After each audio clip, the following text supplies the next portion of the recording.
The galactic court erupted into laughter, so loud it shattered 3 moons and sent a flock of teleporting pigeons spiraling into a black hole. They had just watched an episode of Real Housewives of Planet Earth, and concluded unanimously, Earth was not only insane, it was dangerously contagious. Judge Jablorax, a bioluminescent jellyfish with 12 law degrees and 0 patience, slammed his gavel.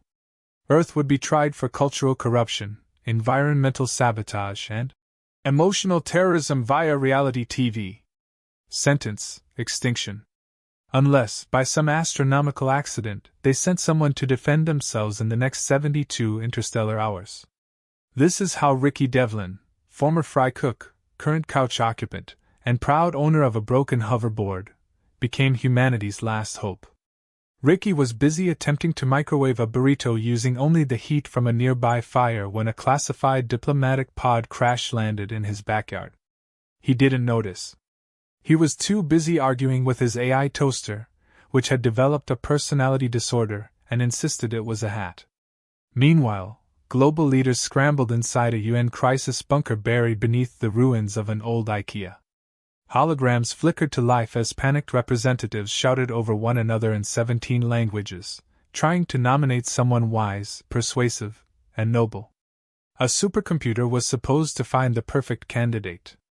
It selected Ricky Devlin because of a database typo where PhD had been swapped with pizza delivery.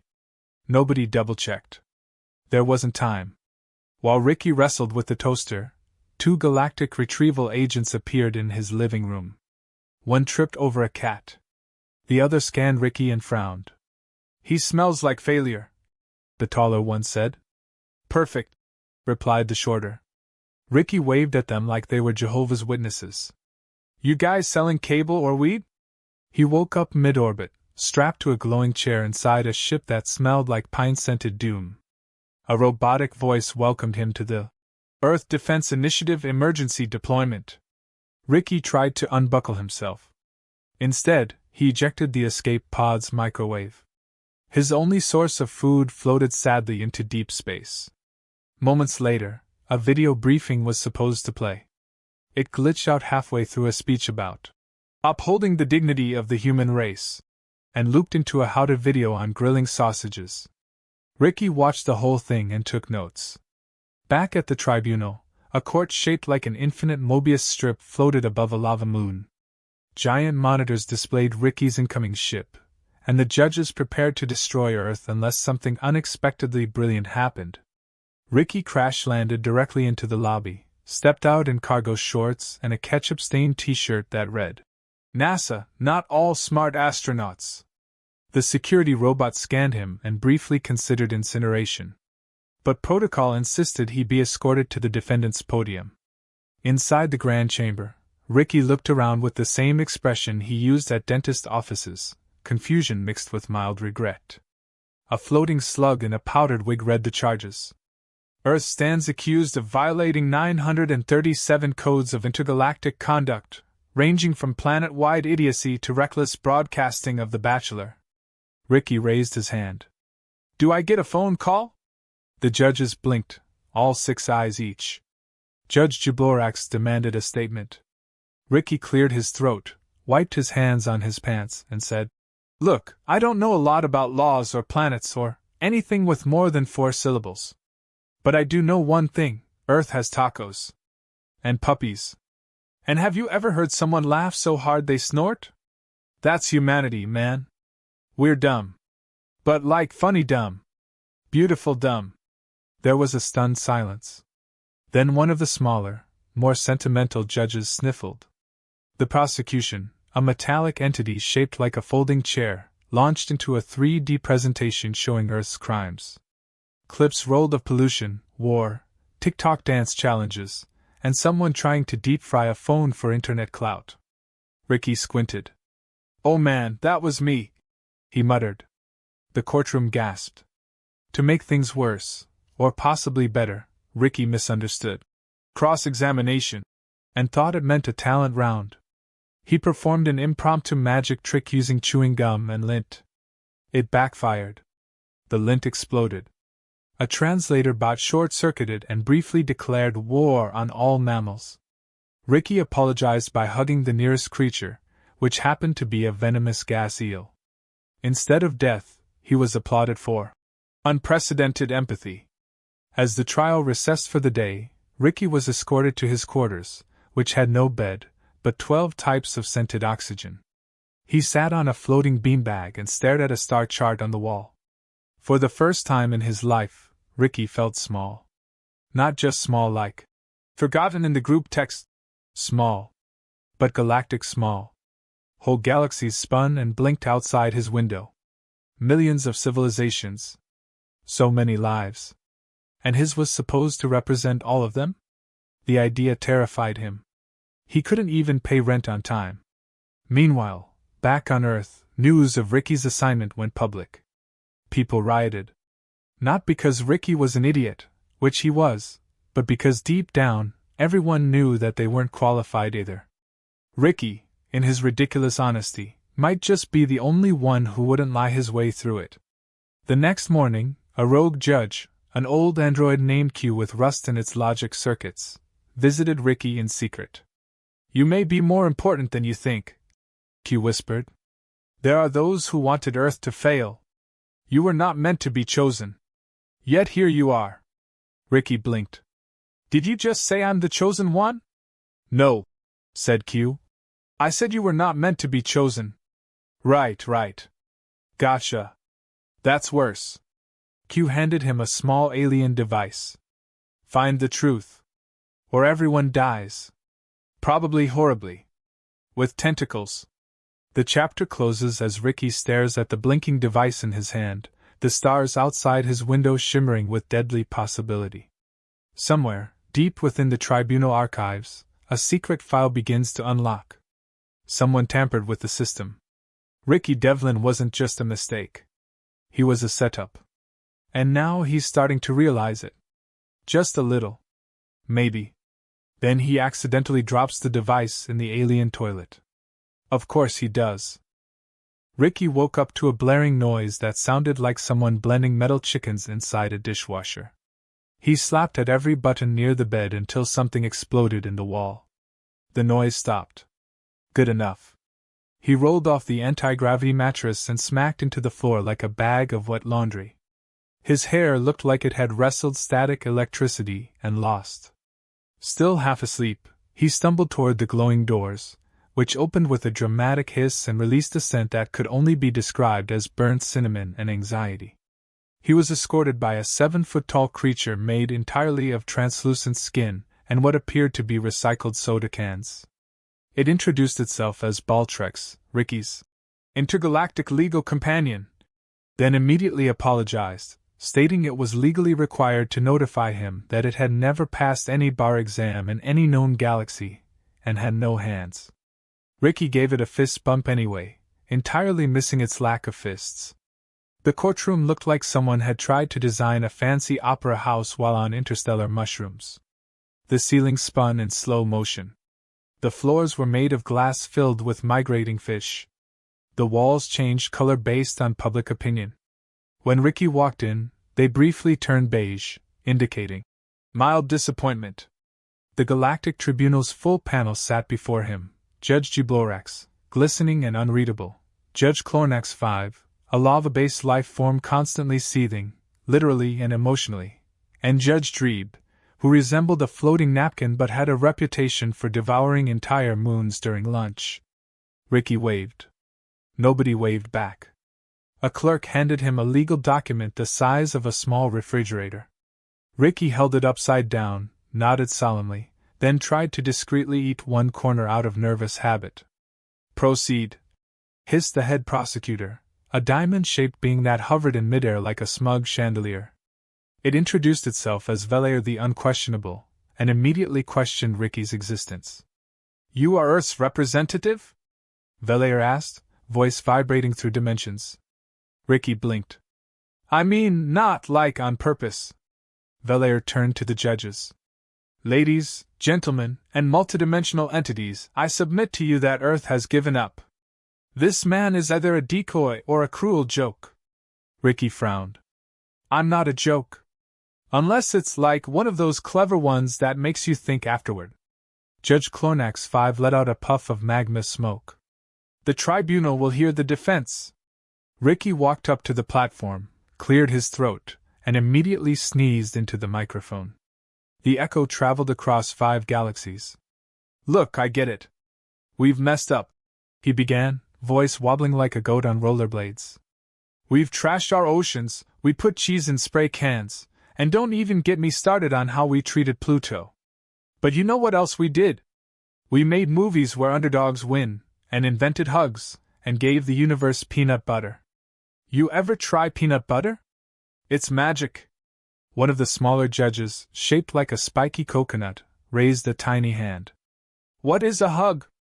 Ricky paused. It's when you wrap your arms around someone like you're protecting them from everything wrong. Even if you can't. It's how we say I got you without saying anything at all. The courtroom was silent for exactly 3 seconds before Velair clicked its jewel-encrusted limb and launched the first round of evidence. Holograms filled the air, each one a horrifying display of Earth's idiocy. Political debates that sounded like children arguing over pudding, energy policies that involved setting rivers on fire, and a man falling into a cactus trying to take a selfie. Oh, come on, Ricky muttered. That guy's a legend. Velair continued. Earth has broadcast its most toxic traits across space. It sent microplastics into orbit. It launched a car into space. With no destination. Who does that? Hey, we were aiming for Mars. Mostly. Ricky tried to rebut with dignity, but accidentally activated a translator glitch that swapped every 5th word with banana. The crowd erupted in confusion as he delivered what should have been a stirring monologue, but came out as, we banana must banana find banana hope banana because banana love. Judge Drebe leaned forward. We request clarification. Ricky sighed. Look, what I'm saying is, Earth's kinda like that weird cousin you only see at weddings. Makes everyone uncomfortable, might hit on your mom, probably brings a ferret, but deep down, there's something good in there. We're just not great at showing it. The audience didn't laugh. They didn't boo either. They simply stared, processing Ricky's unique blend of nonsense and sincerity like it was a new form of energy. Judge Jaborax's tentacles pulsed in what could have been approval, or gas. During recess, Ricky was left alone in a holding chamber with a vending machine that dispensed something labeled meat adjacent cubes. He ate 3 before realizing they were also used as fuel. The lights flickered, and a small spherical creature rolled into the room, claiming to be a journalist from the Galactic Times. It floated directly into Ricky's face and asked, Do you believe you're capable of saving your planet, or is this all a tragic misunderstanding wrapped in delusion? Ricky wiped grease from his chin. Honestly? Bit of both. I'm trying to keep Earth alive while also figuring out how to sit in those weird spinny chairs without throwing up. So yeah, I'm winging it.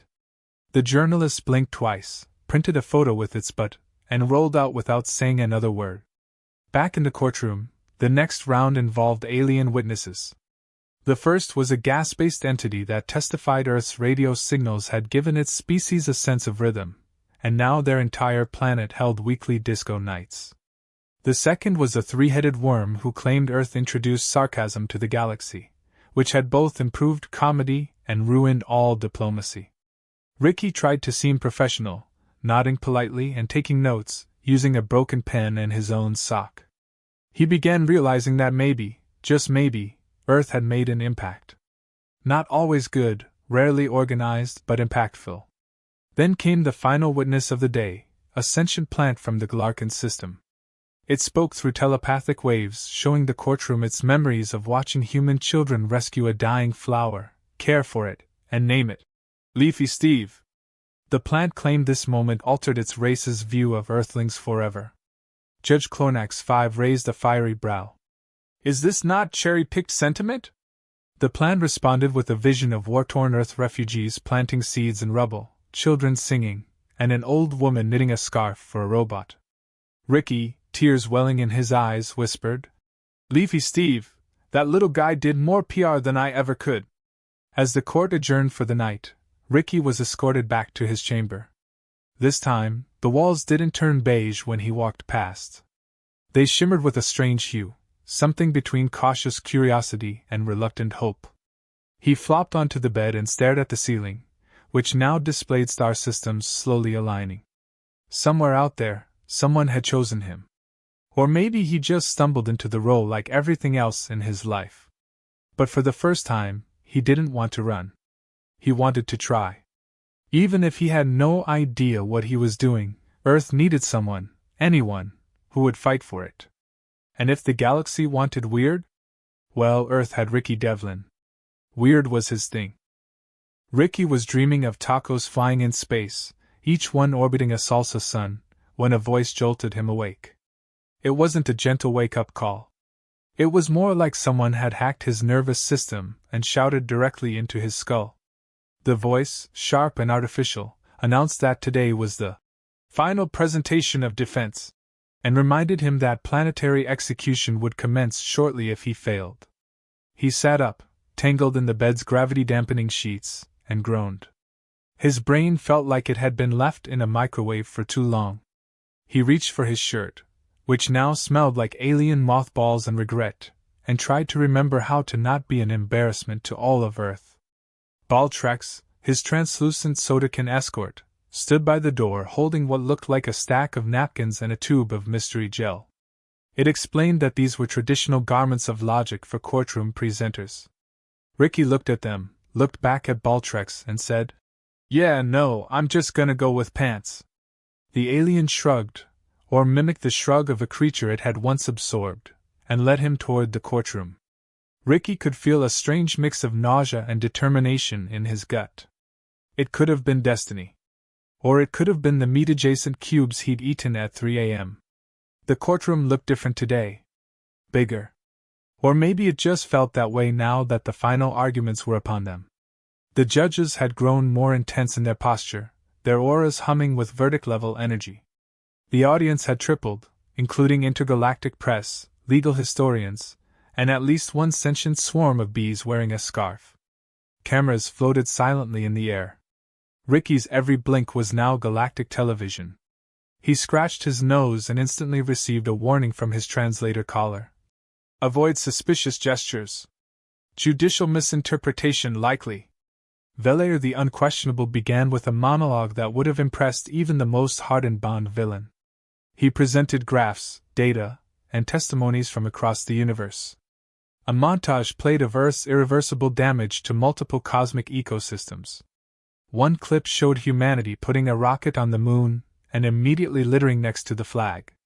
Another showed a satellite falling apart and hitting a galactic whale migration route. Ricky wanted to crawl into his seat and vanish. The tribunal chamber felt colder than before. When it was Ricky's turn, he stepped up to the podium and took a deep breath. He had nothing prepared. His entire file of notes had been erased after he spilled spicy root juice on his communicator the night before. The only thing he had left was whatever lived in his overactive, underqualified head. And maybe that was enough. Or maybe Earth was toast. Either way, there was no turning back now. He looked around the room and tried to speak, but the words tangled. His mind blanked. His mouth opened, then closed. He tried again. No jokes. No stalling. He talked. Slowly at first. About the stupid, beautiful, frustrating, ridiculous thing that was being human. He talked about how humans cried over cartoons and laughed during funerals and danced in kitchens when no one was watching. He described Earth not as a planet, but as a contradiction. A place where miracles and mistakes shared the same driveway. He confessed that he was the wrong guy. Probably the worst pick in human history. But he also said that maybe that was the point. Because if someone like him, someone who couldn't finish a community college course, someone who once glued his own hand to a toaster, could stand there, begging for a chance, then maybe that's what humanity really was. A race full of people just trying to be better. Failing, often hilariously. But trying. The court didn't applaud. Of course it didn't. This wasn't a school play. But Judge Jublorax did lean forward, her tendrils glowing a soft blue. That was new. Velair, unfazed, immediately requested a cross-examination and introduced a surprise witness. The courtroom gasped as the lights dimmed and a new hologram flickered into view. It was footage of Ricky himself, years ago, on Earth. He was working at a fast food drive-thru, screaming at a customer through the speaker, hurling insults like a discount stand-up comedian. It was bad. Not funny bad. Just mean. Ricky winced. The memory hit hard. The judges turned. The audience leaned in. Valaire's voice rang out. This is who Earth sends to represent its highest moral character? Ricky stepped down from the podium slowly, took the remote from Valaire's float pad, and replayed the video. He let it run again, this time in silence. And then, quietly, he said, "Yeah. That was me. I was angry. I was broke. I had just been evicted and I thought yelling made me feel big. It didn't." He paused. "But a week later, I apologized to that guy. I bought him lunch. I asked him how his day was.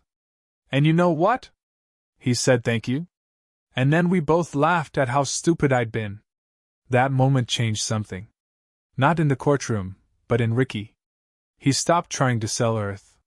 He started telling the truth. Not a speech, not a performance, but something real.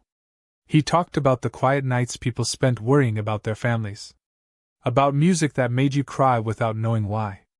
About people standing in the rain to help strangers. About how Earth could be cruel, yes, but also heartbreakingly kind. He even admitted to the things he hated about humans. How they never learned, how they ignored warnings, how they hurt the planet for convenience. "But we're still here," he said, voice cracking. "Still trying. Still hoping. That has to count for something." The judges deliberated silently. Long Ricky was escorted back to his waiting chamber. He sat alone, staring at the same star map, wondering if he'd done enough. Or if he'd done too little. He started to nod off, mind buzzing with static, when the door creaked open. Judge Q rolled in, his rusted frame clicking with every step. He handed Ricky a strange crystal. "This was removed from the tribunal archives," he whispered. "Someone tried to erase it. It contains records of Plugorian bribery, dated before the initial vote. You were sent here not by accident, but because someone needed a fall guy." Ricky stared at the crystal, heartbeat thudding in his chest. "So this whole thing was rigged?" "Parts of it," Q said. "Not all. You were unqualified.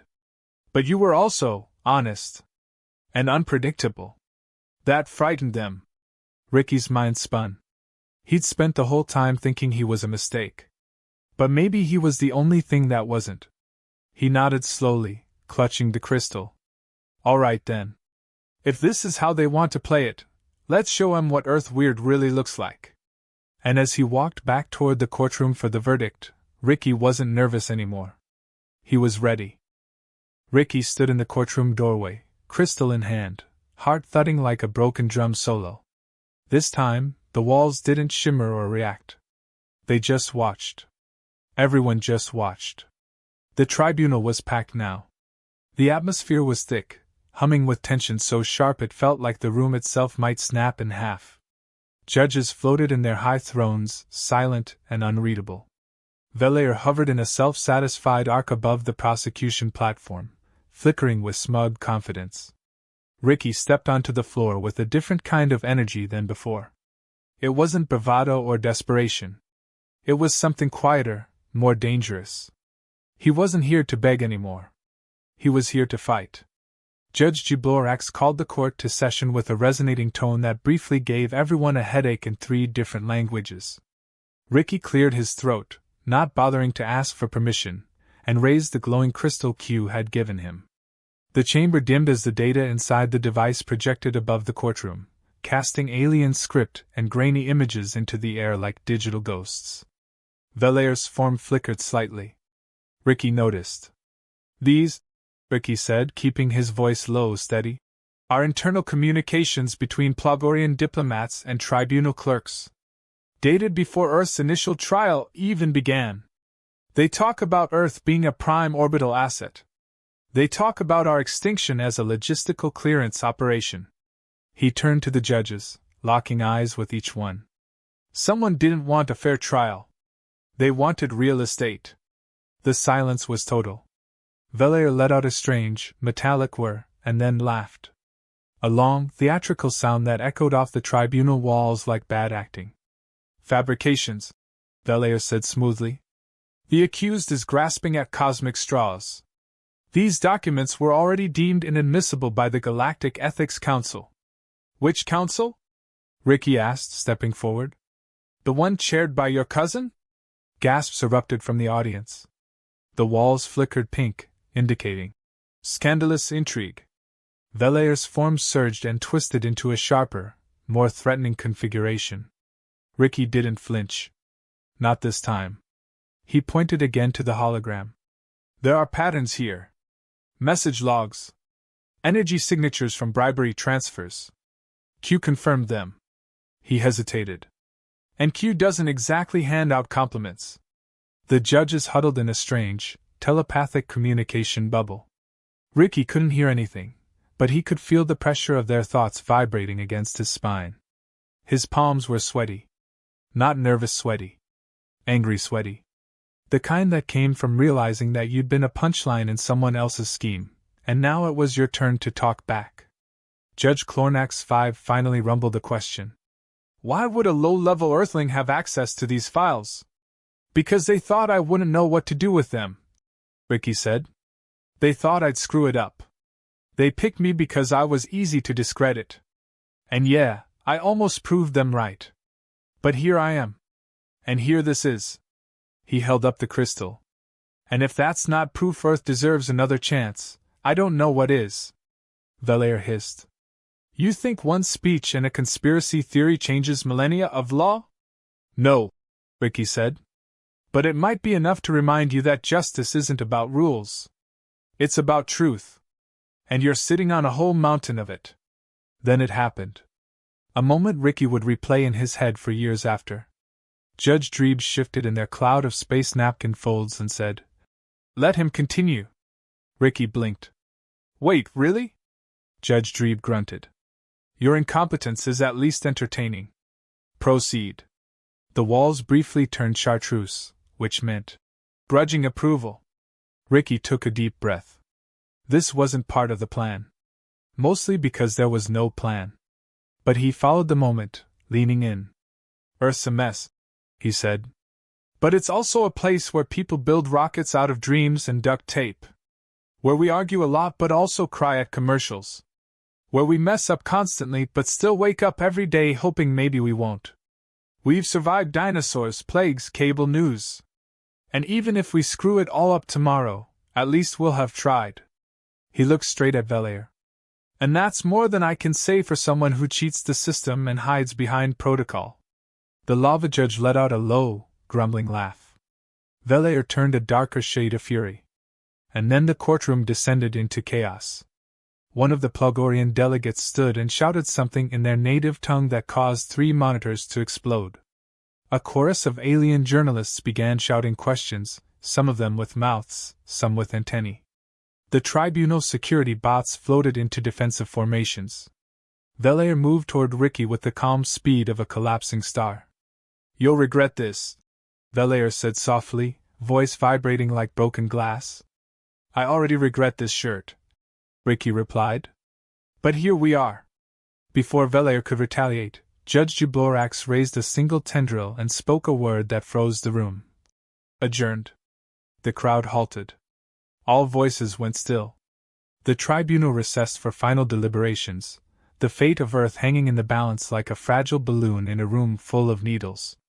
Ricky was escorted back to his chamber, this time not by Baltrex, but by 2 silent guards who looked like bored jellyfish in riot gear. He sat down heavily on the anti-gravity bed and let out the world's longest sigh. He didn't feel victorious. Just exhausted. The adrenaline was draining fast. He had done everything he could. And now it was out of his hands. That's when Baltrex reappeared, buzzing softly. That was the most effective legal representation I have ever witnessed, it said. Seriously? Ricky asked, flopping backward. Yes. I've never witnessed legal representation before.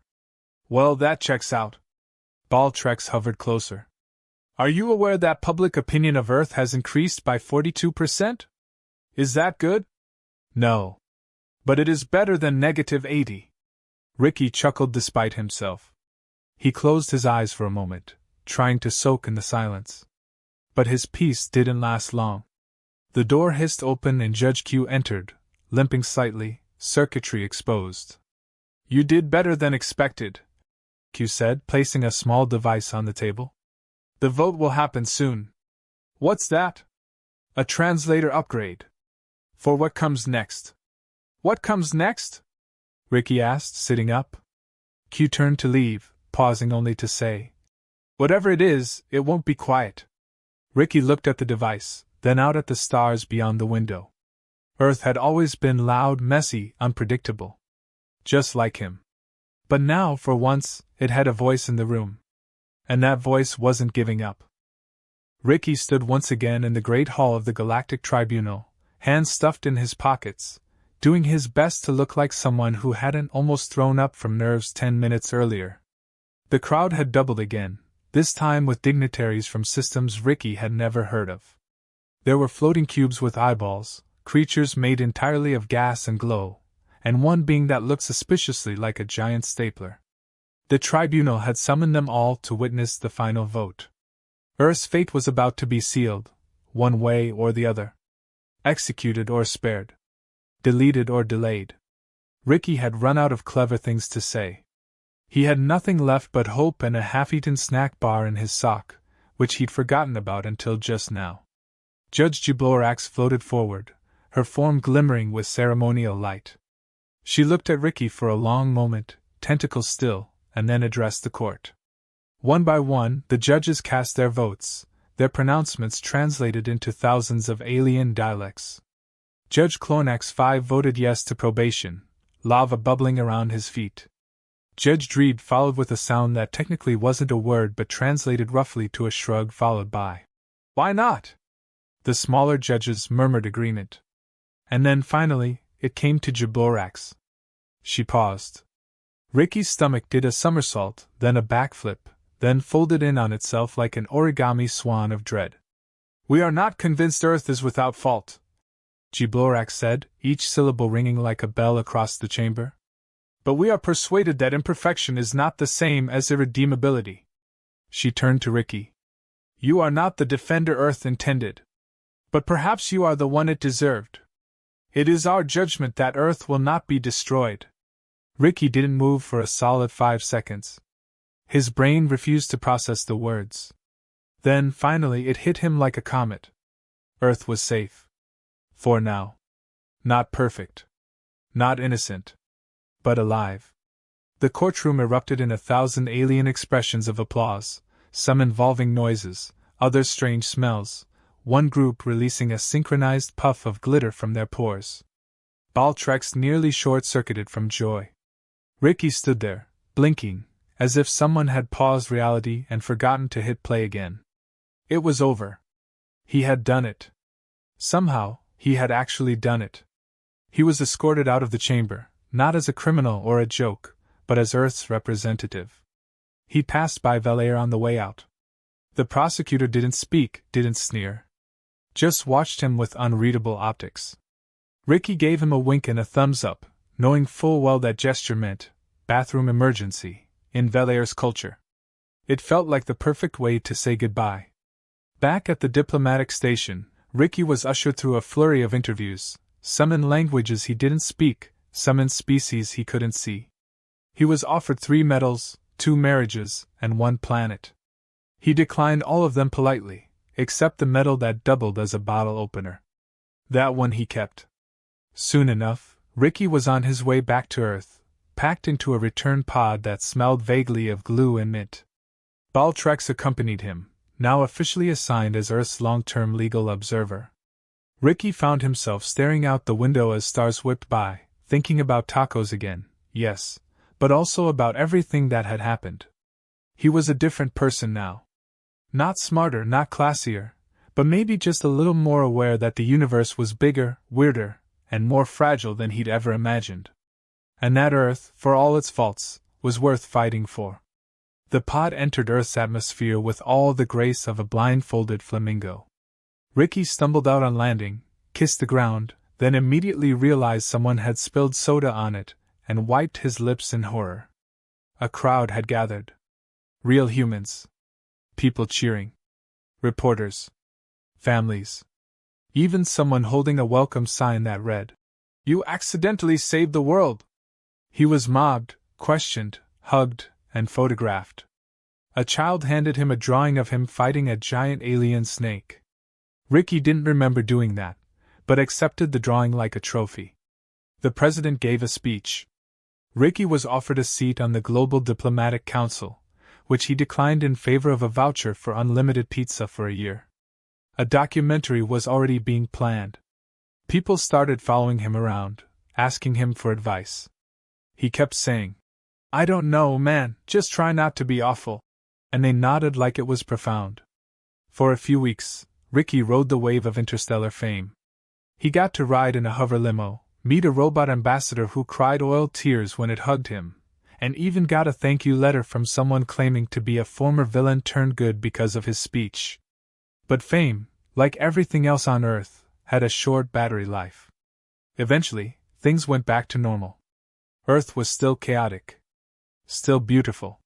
Still burning toast and fixing satellites with duct tape. Ricky went back to his life, though now his job involved more talking and fewer deep-fried mistakes.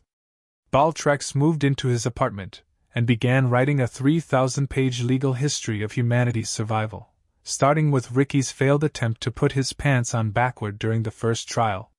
But just as everything seemed to settle, Ricky found something strange.